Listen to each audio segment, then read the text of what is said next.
নমস্কার বন্ধুরা, আয়ুষ্মান ভারত কার্ডের জন্য কিভাবে আবেদন করবেন, ফর্ম কোথায় পাবেন, কি কি ডকুমেন্ট লাগবে বিস্তারিত জানবো আজকের এই ভিডিওতে। তো চলুন ভিডিওটি আরম্ভ করা যাক। তো দেখুন বন্ধুরা, এই হচ্ছে আয়ুষ্মান ভারত কার্ডের ফর্ম আবেদনপত্র। তো দেখুন, প্রথমে বলা হচ্ছে আয়ুষ্মান ভারত প্রধানমন্ত্রী Jan Arogya Yojana, form for new enrollment West Bengal.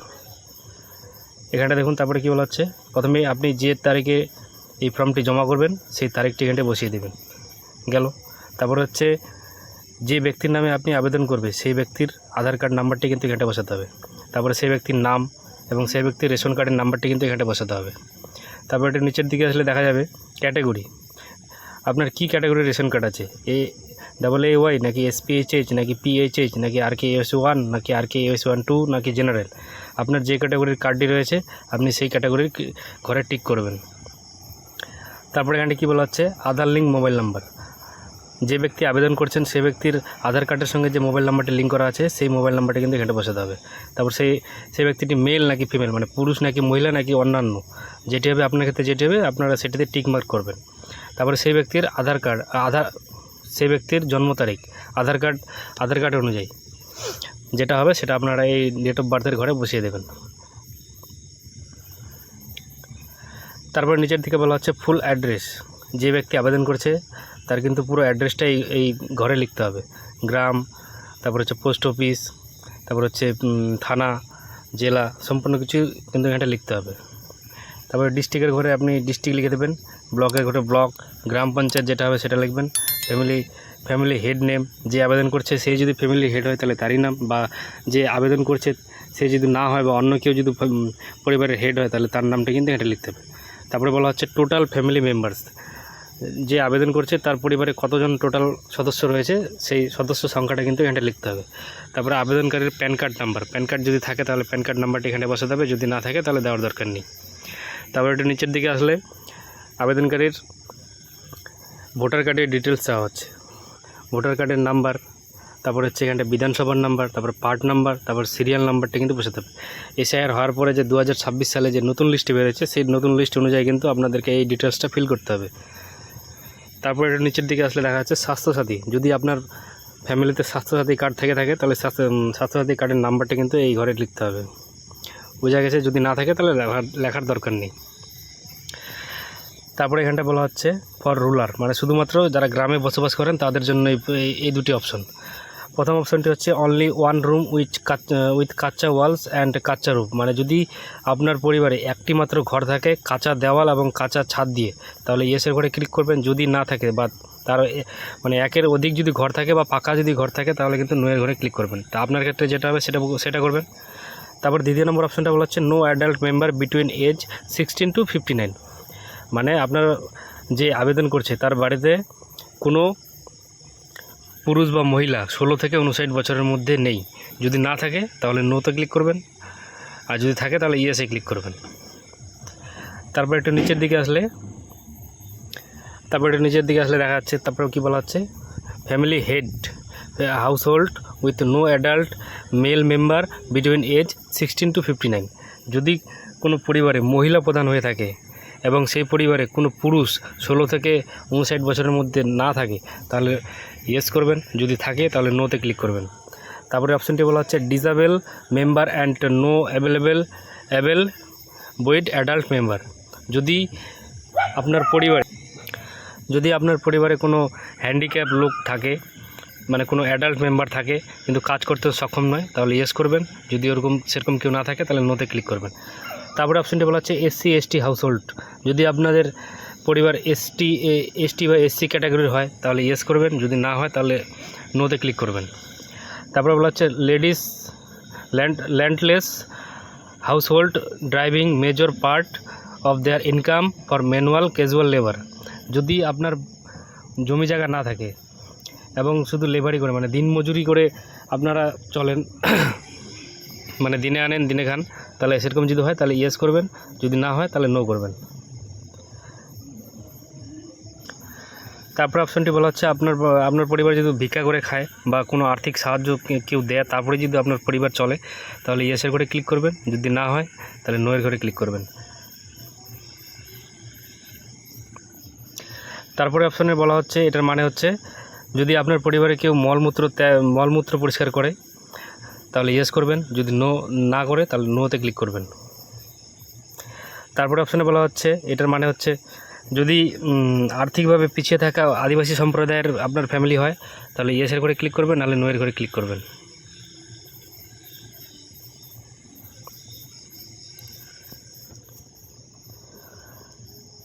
তারপরে যে অপশনটিতে বলা হচ্ছে, যদি আপনার পরিবার কোনো ঋণ নিয়েছে বা শোধ করতে পারেনি, তার জন্য কোনো কেস চলছে বা তার জন্য কোনো সরকারি কাজে নিযুক্ত আছে বা পরে সেখান থেকে রিলিজ হওয়ার চান্স আছে, তাহলে ইয়েসের ঘরে ক্লিক করবেন, যদি না হয় তাহলে নোয়ের ঘরে ক্লিক করবেন।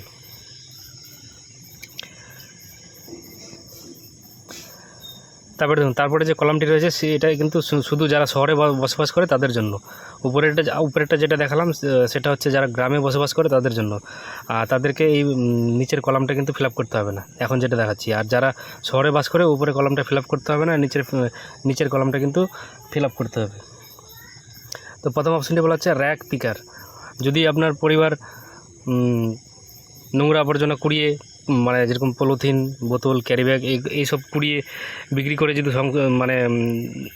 দিন যাপন করে তাহলে কিন্তু ইয়েসে করে ক্লিক করবেন, নাহলে কিন্তু নোয়ের ঘরে ক্লিক করবেন। তারপর যদি ভিক্ষুক হয়, দ্বিতীয় অপশনে বলা হচ্ছে যদি ভিক্ষুক হয় মানে ভিক্ষা করে খায় তাহলে কিন্তু ইয়েসের ঘরে ক্লিক করবেন, যদি না হয় তাহলে নোয়ের ঘরে ক্লিক করবেন। তারপর বলা হচ্ছে ডোমেস্টিক ওয়ার্কার। যদি বাড়ির কাজ করেন, মানে গৃহস্থলী করে, বাড়ির বাইরের কোনো কাজ করে না, তাহলে কিন্তু ইয়েসের ঘরে ক্লিক করবেন, যদি করে তাহলে নোয়ের ঘরে ক্লিক করবেন। তারপরে এটা বলা হচ্ছে স্ট্রিট ভেন্ডর, ক্লোবার, হকার, মানে কোনো যদি হকারি করে বা ফেরিওয়ালা, এক কথায় ফেরিওয়ালা রাস্তায় ঘুরে কোনো জিনিসপত্র বিক্রি করে, তাহলে হচ্ছে ইয়েসের ঘরে ক্লিক করবেন, যদি না হয় তাহলে নোয়ের ঘরে ক্লিক করবেন।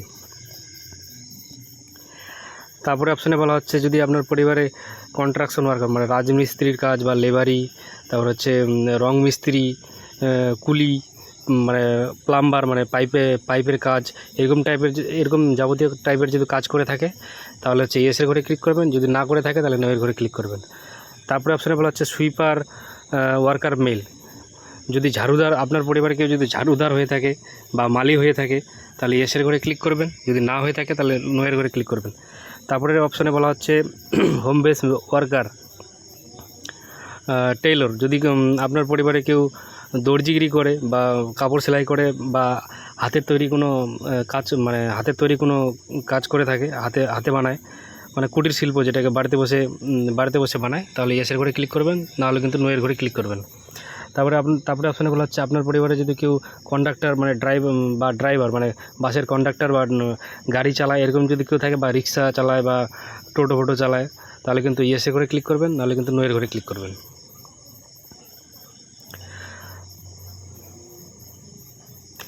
তারপরে বলছে শপ ওয়ার্কার। যদি আপনার পরিবারের কেউ কোনো দোকানে কাজ করে বা ডেলিভারি বয়, মানে যেরকম ফ্লিপকার্ট, অ্যামাজন এরকম টাইপের কাজ করে, তাহলে কিন্তু ইয়েসের ঘরে ক্লিক করবেন, নাহলে কিন্তু নোয়ের ঘরে ক্লিক করবেন।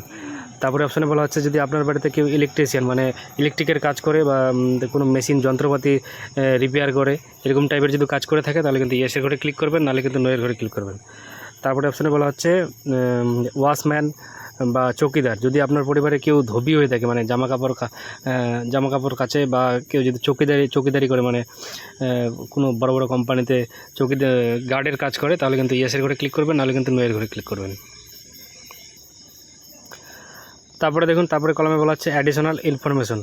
যদি আপনার পরিবারে 70 বছরের বেশি কোনো মানে পুরুষ বা মহিলা থাকে তাহলে ইয়েসের ঘরে ক্লিক করবেন, যদি না থাকে তাহলে নোয়ের ঘরে ক্লিক করবেন।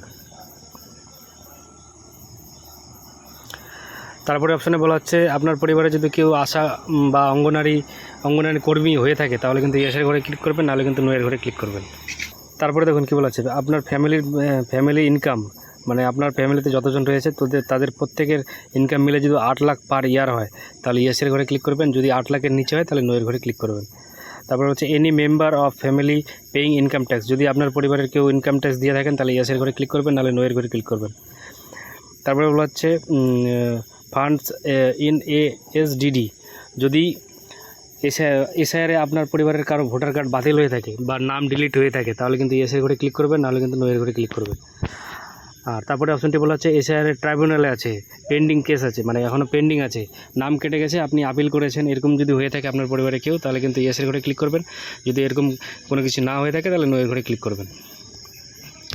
তারপরটাতে বলা হচ্ছে পেন্ডিং সিএ, যা এটা শুধুমাত্র যারা ভারতবর্ষের বাইরে থেকে এসছে তাদের জন্য। বাইরে থেকে এসছে, পশ্চিমবঙ্গে বসবাস করে, তারা সিএ এর জন্য আপিল করেছে এবং এখনও সেই আপিলটি পেন্ডিংয়ে রয়েছে, তাহলে কিন্তু তাদের ক্ষেত্রে এটাকে ইয়েস করতে হবে, নাহলে নো করতে হবে। এটা কিন্তু ভারতীয়দের জন্য দরকার নেই, তাও আপনারা নো করে দেবেন এটাকে। তারপরটা বলা হচ্ছে beneficiary name deleted from Annapurna Yojana beneficiary list. আপনার পরিবারে যদি কেউ অন্নপূর্ণা যোজনার অ্যাপ্লিকেশন করে থাকে এবং সে যদি সেই লিস্ট থেকে বাদ পড়ে যায় বা তার নাম যদি ডিলিটেড হয়ে যায়, তাহলে কিন্তু ইয়েসে করে ক্লিক করবেন, নাহলে কিন্তু নোয়ের করে। আমি বলবো এটা আপনারা সবাই নোই করবেন, কারণ এখনও কিন্তু অন্নপূর্ণা যোজনার কারোটাই এখনও অ্যাপ্রুভ হয়নি বা কেউ এখনও অন্নপূর্ণার টাকা পায়নি, সেজন্য আপনারা এটাকে ম্যানুয়ালি কিন্তু নোই করে দেবেন।